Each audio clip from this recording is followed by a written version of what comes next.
नम भगवते वासुदेवाय। भक्त शरण आध्यात्मिक चैनल को मोर प्रिय भाई भौणी मानक गुरुजन मानक अनंत कोटि प्रणाम जनाई मु श्री भक्त बसल प्रधान आज नारद मुनि उपरे अनेक कटाक्ष गप रही आसतु जानिबा। आपण माने भल भाव जानिचंती ब्रह्मदेवंकर मानस पुत्र देवर्षि नारद रही पुणी भगवान मध्य सुंदर भाव गोटे शुल्क माध्यम नारद मुनि को कही नाहं तिष्ठामि वैकुंठे जोगिना महोदये नच मद्भक्ता जत्र गायन्ति तत्र तिष्ठामि नारद। ये सब कथा आपण माने जानिचंती। वर्तमान सुंदर कटाक्ष गप उपरे आलोचना करिबा।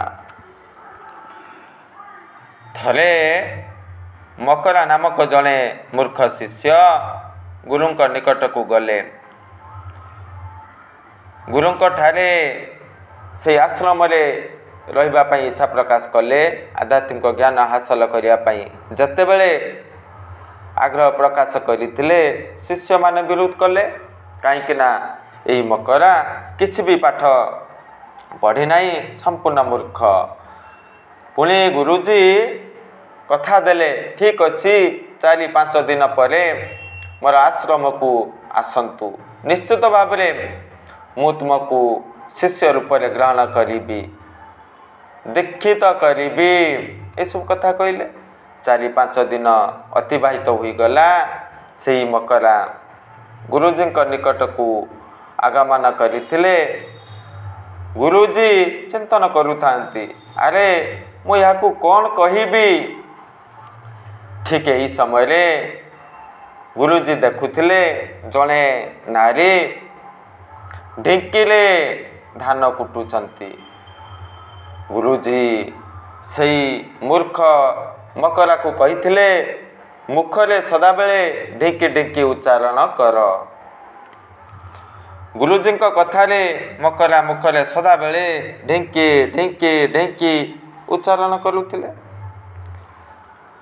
इति मध्यरे नारद मुनिंकर बीणा हरण होईगला। मकरांक गृह रे आपे आपे आसी रहीगला। कहीं ना ढिंकी ढिंकी ढिंकीर अर्थ बीणा। नारद मुनि खोजा को आरंभ कले। अरे मोर बीणा कुआड़े गला, मु नारायण किभली भाव में जप करी, मु बीणा किभली भाव में बजेबी। नारद मुनि खोजी खोजी मकरा गृह रे प्रवेश कले। इति मध्य हर पार्वती चिंतन कले, अरे देवर्षि नारद कौन पाई कैलाश को आसुना, किसी असुविधा होइछि कि? यही सब चिंतन करी करी हर पार्वती मकरांक गृह रे प्रवेश कले। इति मध्य परम ब्रह्म विष्णु चिंतन कले, अरे नारद मुनि कौन पाई वैकुंठपुर को आसुना जे, किसी असुविधा है कि? यही सब चिंतन करी करी मकरा गृह रे प्रवेश कले। तापरे लक्ष्मी माता चिंतन कले, अरे मोर प्राणनाथ पति परमेश्वर गले कुआड़े। से मध्य खोजी खोजी मकरा गृह रे प्रवेश कले। चिंतन करंतु मकरा गृह रे देवर्षि नारद हर पार्वती लक्ष्मी नारायण उपस्थिति जाहिर करचंती। से पुलटी कौन हम? वैकुंठपुर हम ना। गुरु कृपारू यही सबू हासिल हो पारे। ये सबू कथा आपण माने भल भाव में जानिचंती। सेइतपई जगन्नाथ दास उड़िया भागवत रे सुंदर भाव में पदटी रचना करिचंती। मुझे संसारे अच्छी छंदी भकत पारे मते बांधी। यह ही सत्य कथा। पुणी आउ गोटे कटाक्ष कहानी रही। नारद मुनि श्रीकृष्ण गमन करुथिले। इति मध्य परम ब्रह्म विष्णु नारद को कहते, अरे देख ये वृक्ष डाल गोटे पक्षी बसिचंती। नारद मुनि जितेबाला देखिले पक्षीटी तले पड़ी मृत्युवरण कला। किछि बाट आगकू गमन कले। पुणी विष्णु नारद को पठाउचंती जाओ तो से कूह मध्य जल अच्छी कि नहीं पान करिबा। जेतेबेले नारद मुनि से कूह मध्य को आसिले देखिबा मात्र के गोटे विषधर सर्प मृत्युवरण कला। पुणी आगकू चलु थांती गोटे गाई प्रसवर प्रक्रिया आरंभ करुथिला। परम ब्रह्म विष्णु नारद को पठेले जाओ तो कौन पाई लोक माने जमा रही घेरी जाइछंती किछ असुविधा हैला जाओ तो देखिबो। जेतेबेले नारद मुनि गले से बाछुरीटी जन्म हवा मात्र के मृत्युवरण कला। इतिमध्यरे अनेक रास्ता अतिक्रम करुथिले। रास्ता रे सुनिबा को पाइले जने राजांकर अनेक दिन अतिबाहित होला परे गोटे पुत्र संतान जन्म ग्रहण करिसंती। परम ब्रह्म विष्णु नारद मुनि को पठाउचंती जाओ से पुत्र को टिके देखि आसीब। नारद मुनि मना कले नाई नाई नाई मु आउ जीबी नाई कहीं ना मु चढ़ई को देखिली मृत्युवरण कला, सर्प को देखिली मृत्युवरण कला, बाछुरी को देखिली मृत्युवरण कला। जदि मु ए शिशु को देखिबा पाई जाए ना निश्चित भाव यही संतानटी ए बालकटी ए शिशुटी मृत्युवरण करिब। राजा सत्व गुण को धारण करिसंती।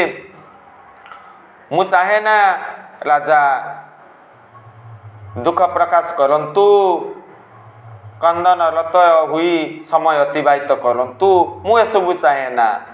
जेतेबेले ई कथा कही नारद मुनि विष्णु टिके आगकू गले। नारद मुनि टिके बुलेई पड़िले। गोटे स्वर शुभिला अटकी जाओ कहीं ना नारद मुनिकर चक्षु से बुलिबा मात्र के शिशुर शरीर उपले पड़ीथिला। शिशुटी 10-12 वर्ष बालक रूपले दंडायमान हेले, प्रणाम कले। हे महात्मा आपण मते चिन्हि पारिलनी, मु किंतु आपण को जानिची। किभली भाबरे? हाँ मु सही पक्षी, मु सही सर्प, मु सही बाछुरी। आपणकर मुख दर्शन करने हेतु मु अनेक पुण्य हासिल कली। जहाँ फल राजांकर पुत्र रूपले ए धरापृष्ठ को आगमन कली। ये सब कथा रही। तेणु आमे माने कौन शिक्षा हासिल कलु? साधु संग कर नीति लबिबु निर्मल भक्ति। ये सब कथा में जानिचु। भागवतर मध्य जगन्नाथ दास वर्णना करिसंती। आउ गोटे कहानी मध्य रही। जने व्याध विभिन्न प्रकार जीव जंतु मानकु हत्या करती, शिकार करती। थरे नारद मुनि से व्याधक घर निकट को गमन करुथिले। देखिले अद्भुतमय कार्य लिप्त रहउचंती। प्रत्येक जीव पेटरे तीर प्रवेश करिछि। छटपट छटपट हुई चित्कार करुचंती, मृत्युवरण करुचंती। ए दृश्य देखि नारद मुनिकर दया आसिला। सुंदर भावरे नारद मुनि बुझेले सकल देहे नारायण बसंती अनादि कारण। हाँ कौन पाई एत संख्यक जीव मानक हत्या करुच? महापाप हेब, पापर कुंभ पूर्ण हेले नरकगामी हेब। जम निश्चित भाव में दंड प्रदान करिबे। ए भली कार्यरू दूरेबा उचित। जेतेबेले नारद मुनि सुंदर भाव में बुझेइतिले से व्याधर मन परिवर्तन हैला। शपथ कले मु आउ कदापि शिकार करिबि नाही। एई भली भाव में व्याध धीरे धीरे तम गुण को दूरेई देले, रजगुण को दूरेई देले। छुटिया कुडियाटीए करी सदा बेले ମୁଖରେ ହରିନାମ ଉଚ୍ଚାରଣ କଲେ। ଗ୍ରାମର ମୁଖିଆ ମାନେ ଚିନ୍ତିତ ହୋଇଗଲେ, ଆରେ ଇଏ ତ ଶିକାର କରୁନାହିଁ, କୌଣସି କାର୍ଯ୍ୟ କରୁନାହିଁ, ଇଏ ବଞ୍ଚିବ କିଭଳି ଭାବରେ? ତେଣୁ ମୁଖିଆ ପାଳି କଲେ, ପ୍ରତ୍ୟେକ ଘରୁ କିଛି ନା କିଛି ଖାଦ୍ୟ ଯିବ, ସେହି ବ୍ୟକ୍ତି ଭକ୍ଷଣ କରିବ। ଏହିଭଳି ପ୍ରକ୍ରିୟା ଆରମ୍ଭ ହେଲା। ଅନେକ ଦିନ ଅତିବାହିତ ହେଲା। ନାରଦ ମୁନି କୌଣସି ଏକ କାର୍ଯ୍ୟ ହେତୁ ସେଇ ବାଟେ ଯାଉଥିଲେ। ନାରଦ ମୁନିକୁ ଦେଖି ଅତି ମାତ୍ରାରେ ପ୍ରସନ୍ନ ହୋଇଗଲେ, ସୁନ୍ଦର ଭାବରେ ଆତିଥ୍ୟ ପ୍ରଦାନ କଲେ। ନାରଦ ମୁନି ଖୁସି ହୋଇଗଲେ। ଏହିସବୁ ଗୋଟିଏ କାହାଣୀ ରହିଛି। ପୁଣି ଆଉ ଗୋଟିଏ କଟାକ୍ଷ ଗପ ରହିଛି। ଜଣେ ସାଧୁ ମହାତ୍ମା କଠୋର ତପ କରୁଥିଲେ। ଅନେକ ଦିନ ପର୍ଯ୍ୟନ୍ତ କଠୋର ତପ କରୁଥିଲେ। ଠିକ୍ ସେଇ ବାଟରେ ଜଣେ ମୁନି, ଆପଣମାନେ ଜାଣିଛନ୍ତି, ନାରଦ ମୁନି ଗମନ କରୁଥିଲେ। ଦେଖିଲେ, ଆରେ ଏଇ ବ୍ୟକ୍ତିଟି ଏତେ କଠୋର ତପ କରୁଛନ୍ତି, ଆହା ସହ୍ୟ କରି ହେଉନି, ଦେଖି ହେଉନାହିଁ। ଯେତେବେଳେ ନାରଦ ମୁନି ସେଇ ବାଟରେ ଯାଉଥିଲେ, ସେଇ ବ୍ୟକ୍ତିଟି ତପଭଗ୍ନ କଲେ। ମହାତ୍ମାକୁ ପ୍ରଶ୍ନ ପଚାରିଥିଲେ, ଆପଣ କୁଆଡ଼େ ଯାଉଛନ୍ତି? ହଁ ଆଜ୍ଞା, ମୁଁ ବୈକୁଣ୍ଠପୁରକୁ ଯାଉଛି। ଠିକ୍ ଅଛି, ପରବ୍ରହ୍ମ ବିଷ୍ଣୁକୁ ପ୍ରଶ୍ନ ପଚାରିବ, କେତେ ସମୟ ଲାଗିଲେ ମୁଁ ତାଙ୍କୁ ଦର୍ଶନ କରିବି? ମୋତେ କେତେ ବର୍ଷ ଲାଗିବ, କେତେ ସମୟ ଲାଗିବ ପରବ୍ରହ୍ମ ଭଗବାନଙ୍କୁ ଦର୍ଶନ କରିବାରେ କେତେ ସମୟ ଲାଗିବ? ଦୟାକରି ଏହି ପ୍ରଶ୍ନଟି ପରବ୍ରହ୍ମ ଭଗବାନଙ୍କୁ ପଚାରିବ। ନାରଦ ମୁନି କହିଲେ, ହଉ ଠିକ୍ ଅଛି। ଏଇ କଥା ତ ଯେତେବେଳେ ସେଇ ନାରଦ ମୁନି ବୈକୁଣ୍ଠପୁରକୁ ଗଲେ, ପ୍ରଶ୍ନ ପଚାରିଲେ, ହେ ମହାତ୍ମା, ହେ ଧର୍ମାତ୍ମା, ହେ ପରମେଶ୍ୱର, ହେ ଭକତ ବତ୍ସଳ, ଏଇ ଯେଉଁ ବ୍ୟକ୍ତି ଦେଖୁଛନ୍ତି ତେନ୍ତୁଳି ଗଛ ମୂଳରେ ବସି ଧ୍ୟାନ କରୁଛନ୍ତି, ଜପ କରୁଛନ୍ତି, କେତେ ଜନ୍ମ ଲାଗିବ, କେତେ ସମୟ ଲାଗିବ, କେତେ ବର୍ଷ ଲାଗିବ ଆପଣ ତା ନିକଟକୁ ଯାଇ ଦର୍ଶନ ଦେବେ? ସୁନ୍ଦର ଭାବରେ ଭଗବାନ କହିଥିଲେ, ଆରେ ଏଇ ତେନ୍ତୁଳି ବୃକ୍ଷ ଦେଖୁଛ ନା? ହଁ। ଏହାର ପତ୍ର କେତେ ରହିଛି? ଅସଂଖ୍ୟ। ସେଇ ତେନ୍ତୁଳି ବୃକ୍ଷର ଯେତୋଟି ପତ୍ର ରହିଛି, ସେତୋଟି ଜନ୍ମ ଅତିବାହିତ ହେଲା ପରେ ମୋତେ ଦର୍ଶନ କରିବ। ନାରଦ ମୁନି ଦୁଃଖ ପ୍ରକାଶ କଲେ। ପୁଣି ଯେତେବେଳେ ପ୍ରତ୍ୟାଗମନ କଲେ, ସେ ଲୋକଟି ପ୍ରଶ୍ନ ପଚାରିଲେ ନା, କହିଥିଲେ, ଯେତେ ସଂଖ୍ୟକ ତେନ୍ତୁଳି ପତ୍ର ରହିଛି, ସେତେ ଜନ୍ମର ତପ କରି ସାରିଲା ପରେ ପରବ୍ରହ୍ମକୁ ଦର୍ଶନ ପାଇବ। ଏହି କଥା ଶୁଣିବା ମାତ୍ରକେ ସେହି ବ୍ୟକ୍ତିଟି ଭୁଲିଗଲେ। କେତେ ଜନ୍ମ ଏସବୁ ଚିନ୍ତନ ନ କରି ନିଶ୍ଚିତ ଭାବରେ ଭଗବାନ ମୋତେ ଦର୍ଶନ ଦେବେ, ନିଶ୍ଚିତ ଭାବରେ ଭଗବାନ ମୋତେ ଦର୍ଶନ ଦେବେ, ନିଶ୍ଚିତ ଭାବରେ ଭଗବାନ ମୋତେ ଦର୍ଶନ ଦେବେ, ଏଇଭଳି ମୁଖରେ କହି କହି ଉନ୍ମକ୍ତ ହୋଇଗଲେ। ପାଗଳ ପରି ନୃତ୍ୟ କଲେ, କହିବାକୁ ଆରମ୍ଭ କଲେ। ଭଗବାନ ହଠାତ୍ ସେହି ସ୍ଥାନରେ ଆବିର୍ଭାବ ହେଲେ, ଦର୍ଶନ ଦେଲେ। ତାପରେ ନାରଦ ମୁନି ପରବ୍ରହ୍ମ ବିଷ୍ଣୁ ପ୍ରତ୍ୟାଗମନ କଲେ। ନାରଦ ମୁନିଙ୍କର ମନ ଦୁଃଖ ହେଲା। ପ୍ରଭୁ, କ'ଣ ପାଇଁ ଆପଣ ମିଥ୍ୟା କହିଲେ? ଆପଣ ତ ଯାହା କହିଥିଲେ ମୁଁ ସେଇ ବ୍ୟକ୍ତିକୁ କହିଲି। ଯେତେ ସଂଖ୍ୟକ ପତ୍ର ରହିଛି, ସେତେ ସଂଖ୍ୟକ ଜନ୍ମ ପର୍ଯ୍ୟନ୍ତ ଏହି ବ୍ୟକ୍ତି କଠୋର ତପ କରି ସାରିଲା ପରେ ମୋର ଦର୍ଶନ ପାଇବ। ଏହି କଥାଟି ଆପଣ କହିଥିଲେ ଟି? ବିଷ୍ଣୁ କହିଲେ, ହଁ। କ'ଣ ପାଇଁ ଆପଣ ମିଥ୍ୟା କହିଲେ? ସଙ୍ଗେ ସଙ୍ଗେ ଦର୍ଶନ ଦେଲେ। ଆରେ ଜଗନ୍ନାଥ ଦାସ ସୁନ୍ଦର ଭାବରେ ବର୍ଣ୍ଣନା କରିଛନ୍ତି, ମୂଳଟି ଅଟଇ ବିଶ୍ୱାସ କହଇ ଜଗନ୍ନାଥ ଦାସ। ଆରେ ଏହି କଥାଟି ଶୁଣିବା ମାତ୍ରକେ ତାର ବିଶ୍ୱାସ ଏତେ ମାତ୍ରାରେ ବଢ଼ିଗଲା ଯେ ମୁଁ ବାଧ୍ୟ ହୋଇ ତତ୍କ୍ଷଣାତ୍ ଦର୍ଶନ ଦେବା ପାଇଁ ଇଚ୍ଛା ପ୍ରକାଶ କଲି, ଦର୍ଶନ ଦେଲି। ତେବେ भगवान कठारे विश्वास रखा उचित। पुणी आउ गोटे कटाक्ष गप रही परम ब्रह्म भगवान नारद मुनि छद्म बेशरे मर्त्यपुर भ्रमण करुले जड़े इज्जत विहीन लोक गमन करुले। परम ब्रह्म भगवान नारद मुनि को सुंदर भाव कहते अरे ये लोक को देखुच? नारद मुनि कहले हाँ मु देखुची। प्रभु नारद मुनि हाथ को जोर कर धरी आग को दौड़ा को आरंभ कले। चल एठू पलि जा, चल एठू पलि जा। नारद मुनि आश्चर्य हो गले, कौन है प्रभु, कौन पाई एते जोर रे दौड़ुचंती, कौन है? अरे मु पछे कहबी, शीघ्र दौड़ी चल, आग को चल, आग को चल। यही बोली कही कही अनेक बाट पर्यंत दौड़ी थिले। तापरे क्लांत अनुभव कले, वृक्ष मूल बसिले। किछि समय अतिबाहित हैला, क्लांत दूर हैला।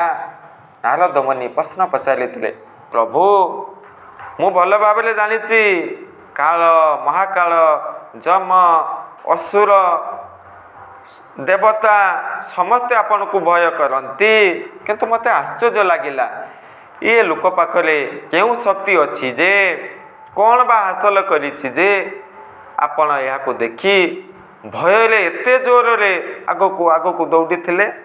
सुंदर भाव भगवान कहिथिले ये लोकटी इज्जत विहीन लोक, बेजतिया। जो लोक पाखरे इज्जत न थाए से लोक को मु भय करे, सेति पई बा मु दौड़िली।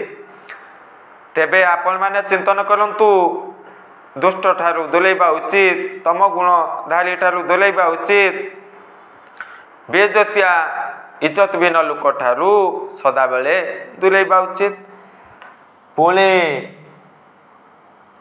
आ गोटे कहानी रही, अनेक कटाक्ष गप रही ना, संक्षेप आलोचना करुच्ची। नारद मुनिकर अहंग आसिला, कौन पाई? मु हेली भगवान कर श्रेष्ठ भक्त, कहीं मुखरे सदा बेले भगवान कर नाम उच्चारण करुच्ची, मु करुच्ची ना। जेते बेले यही बोली अहंग आसिला, भगवान कहले अरे तुमे कि भक्त? तुम ठारू मर्त्यपुर आउ जने श्रेष्ठ भक्त रही ठिकणा देले। नारद मुनि से स्थान को आसिले, सकाळरू रात्रि पर्यंत से स्थान रे रहिले। पुणी परदिन प्रत्यागमन कले। अरे मु तो प्रतिदिन हरि नाम उच्चारण करुची, नारायण मुखले धरुची, मोठारू श्रेष्ठ भक्त हऊ परीक्षा करिबा। जेते बेले सकाळे रहिले, सकाळरू संध्या पर्यंत रहिले, लुकटी जेते बेले शयन करबा को गले, थरे मात्र भगवान कर नाम को मुखरे उच्चारण करी शयन कले। पुणी ब्रह्म मुहूर्त उठिले, ओम नमो भगवते वासुदेवाय, जय जगन्नाथ, यही भली भाव उच्चारण करी संसार कार्य रे लिप्त रहिले। अर्थात ब्रह्म मुहूर्त शयन करने पर्यंत, राति शयन करती ना, मात्र 2 थर हरिंकर नाम उच्चारण करथिले। नारद मुनि यही कथाटी परम ब्रह्म भगवान को कहिथिले।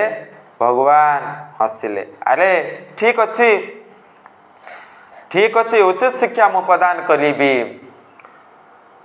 थरे नारद मुनि को मर्त्यपुर को नहीं थिले। गोटे मंदिर रही थाए, गोटे दीप को नारद मुनि को हाथ में देले। संपूर्ण तेल परिपूर्ण होइथिला से दीप मध्य एवं से दीपटी जलु थाए। नारद मुनि को कहिथिले 3 थर एई मंदिर चारिपाटरे भ्रमण करंतु, जदि बिंदुए तेल भूमि रे पड़िबो ना, ये सृष्टि प्रलय हब, ध्वंस हब, ये सब कथा कहिथिले। नारद मुनि अति सतर्क रे 3 थर भ्रमण कले। परम ब्रह्म भगवान प्रश्न पचारिले, अरे तुमे केते थर मते डाकिच मोर नाम को मुखरे उच्चारण करिच। नारद मुनि कहले मु आदौ डाकी नाई कौन पाई अरे आपण तो मते गुरु दायित्व देले बिंदुए जदि भूमि रे पड़िबो एही सृष्टि ध्वंस हब मु सृष्टि को ध्वंस न करिबा पाई विशेष ध्यान देली जा फल रे मु डाकी पालिली नाई। सुंदर भाव भगवान कहले एबे जानिल तो से संसारी केते कष्ट रहुचंती समय कटुचंती लाभ क्षति सुख दुख रोग व्याधि विभिन्न समस्या आसी थाए तथापि से दिन तमाम दुई थर मोर नाम को डाकिला तुमे तो थरे भी डाकिल नाई। तेबे चिंतन करंतु किए श्रेष्ठ भक्त यही सब कथा रही आपण माने भल भाव जानते से कही सारी। जगन्नाथ दास सुंदर भाव वर्णना करिसंती सुकर्मे साधु संग पाई कुकर्मे असाधु मिलई। सदा बेले सत्संग करवा उचित साधु संग कले ये जीव भव सागर उद्धार पाई पारे। गोटे शुल्क मध्य रही प्रलये भिन्न मज्जता भवन्ति किल सागर सागर भेद मिच्छन्ति प्रलय अपि न साधवा ये सब कथा रही। पुणी आउ गोटे कटाक्ष गप यह आमर शेष गप निश्चित भाव में आलोचना करी विरति नेबी। नारद मुनि इच्छा प्रकाश कले प्रभु मु एई बेसरे मर्त्यपुर रे भ्रमण करने इच्छा प्रकाश करूची। भगवान मना कले ना ना नारद ये कार्य करो ना जदि करिब ना अनेक विपद सामना करने को पड़िब बहुत कष्ट सह्य करिब लोक माने बहुत दंड देबे ये भूल करो ना। भगवान को कथा मानि नथिले नारद बेशरे मर्त्यपुर रे भ्रमण करुथिले। गोटे स्थान रे युवक माने भसाणी पर्व आरंभ करुथिले देवी को नौथिले नदी रे विसर्जन देबे पुणी सुंदर गीत नृत्य रे समय अतिबाहित करुथिले डीजे बाजु थाए। आपण माने जानिचंती ये जुगर युवक माने कौन करती मद्यपान करती फिल्म गीत आधुनिक गीत बाजीब पुणी नृत्य करती से माने नृत्य करुथिले। नारद मुनि को देखिले अरे ये तो बढ़िया कार्टून टीए ये मध्य नृत्य करू। 3-4 जन युवक नारद मुनि को से स्थान को भिड़ी आनिले नृत्य कर। नारद मुनि कहले अरे मु जाने ना अरे जानिनु कौन नृत्य कर जबरदस्त नचेइले यही भाव नचुले ठेलापेला करुले एवं नारद मुनि को जोर रे धक्का मारिले। नारद मुनि पड़ी पुणी कौन करिवे आगक आगक गमन कले।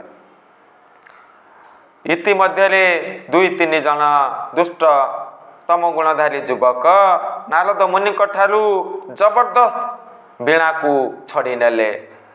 नारद मुनि आगक आगक गमन करुले तांको पाखरे जहा किछि खाद्य थिला द्रव्य थिला सब किछि छड़ी नेले ना।